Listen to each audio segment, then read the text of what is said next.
হয়ে গেছে, good morning. আজকে আমরা যে শিখতে চলছি নতুন গিটারকে কীভাবে রাখা হয়, ঠিক আছে? তোমরা যে গিটারটা কিনেছ যাই হোক, কিন্তু একই রকমের রাখতে হবে। এখানে থাই আছে, থাইয়ের উপরে গিটারটা রাখতে হবে। তারপরে এখানে যে এই হাতটা, এখানে মেন জিনিস হলো পিকটা কী করবো, ইন্ডেক্স ফিঙ্গারে এই গাছায় রাখতে হবে। এই যে বাজাবে তার দিকে এই সূচানোটা থাকবে। হ্যাঁ, আমি কি করলাম, এই যে এরকম করলাম, এরকম করে তো বাজানো যায় না, তাহলে কী করবো, এটা এরকম করে রেখে দেবো, এরকম লাগবে। আবার কী করবে, লিটিল ফিঙ্গারটাকে এখানে রেখে দেবো, তারপরে আবার বাজাবো। দেখো এরকম আমি আপ ডাউন করতে যাবো,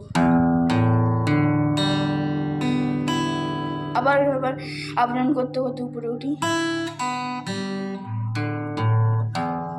হয়ে গেছে, চলো এবার একটু তাতু পেতে।